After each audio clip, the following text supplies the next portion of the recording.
Hey skiers, it's Bob with SkiEssentials.com. Welcome to our 2026 ski test. Got a new one for you today. It's a Black Crow Sato.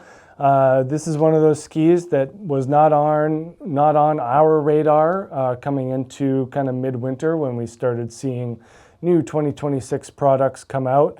But once we got on it, it made 100% sense.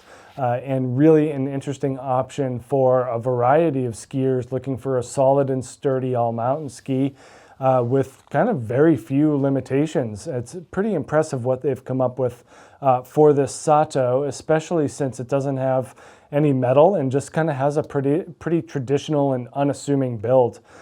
This is more of a directional ski, more of an all-mountain ski, and I think that there's an interesting component here because it is accessible for intermediates who are looking to progress, as well as more aggressive experts that are just looking for something a little bit different and not too difficult to control or to steer.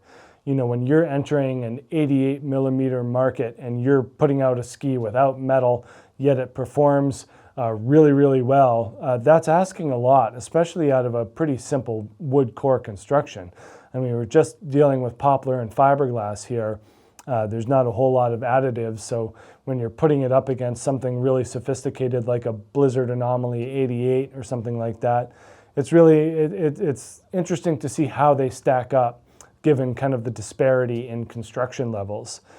Clearly that Anomaly or a Mantra 88 or Enforcer 89 is going to outperform this ski at speed, especially on the feet of a more aggressive skier. But for the mid-range, the Sato is really an impressive ski.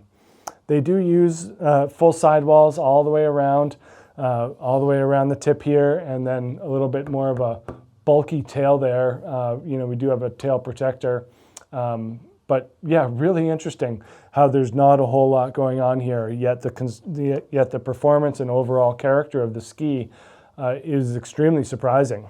This is the 173, and we're on the scale at 1,760 grams. So there is some substance here. You know, it does feel like a sturdy ski. They do a really nice job at playing with the thickness of the core. You know, the milling process of the core delivers so much of the character to the ski through the flex, and the Sato ends up being pretty stiff, and especially in the tail. There's not a whole lot of flex going on in the tail there. So yeah, really interesting how they just turn a pretty easy construction into an extremely solid feeling ski. In terms of the profile and shape here, we do see a nice level of camber underfoot and pretty long camber as well. The tip is a little bit more rockered. You know, this is kind of where we see some of the versatility pop in. This amount of rocker is good enough for softer snow. It's certainly, when paired with the lack of taper, you know, they're not trying to pass this thing off as a floater in soft snow. It is more of a groomer ski and anything smooth. Even if you consider like moguls smooth because they're packed, you know, the Sato works great there. Also in like trees that aren't fresh powder, again, really easy on the Sato because it's highly mobile and really easy to turn without being too hooky. And then in the tail, you know, there's some decent rocker back here. It's not fully flat or anything like that. If you think about other Black Crow skis like the Octo, which is very flat in the tail, this is a lot more rockered, even though it does have more of a traditional and directional shape from kind of the top looking down on the ski. Not a lot of taper back here either, but certainly a lot of energy coming out of the tail. 17 meter turn radius here in the 173. I think that's kind of right on the money, and the ski really likes that 17 meter arc. You can go longer or shorter, but it is perfectly balanced where it is designed. I feel like some Black Crow skis, like the Cactus, seems to feel like it wants to make shorter turns. The Justice feels like it wants to make shorter turns. Kamix feels like it wants to make longer turns. Not a lot of the Black Crow skis adhere strictly to their stated radius. I think Sato is kind of an exception to that, where 17 is 17 and it really likes being in that zone.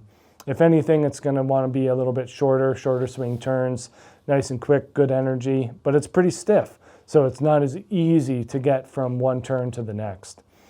That kind of puts it in a high-end intermediate category, not like a high-level intermediate, but a high-end build and a high-end quality ski for an intermediate level skier. I don't think it's inaccessible, but it does kind of have a nice feel to it. That's going to put it on a different level than some other skis in that range. But overall, I think that expert level skiers will enjoy it. Kind of my complaint is that it tops out at the next length in a 179, which was fine for me, but it would be nice to see what the next length had to offer a bigger and potentially more aggressive skier. But overall, super impressed with this new Sato. Again, wasn't on our radar, and it's just one of those skis that just kind of jumps off the page when you get it on snow and outperforms your expectations. So it's always really fun to get on new skis like this. So make sure you check out the new Black Crow Sato here at SkiEssentials.com, and we'll see you out there on the hill. Bye.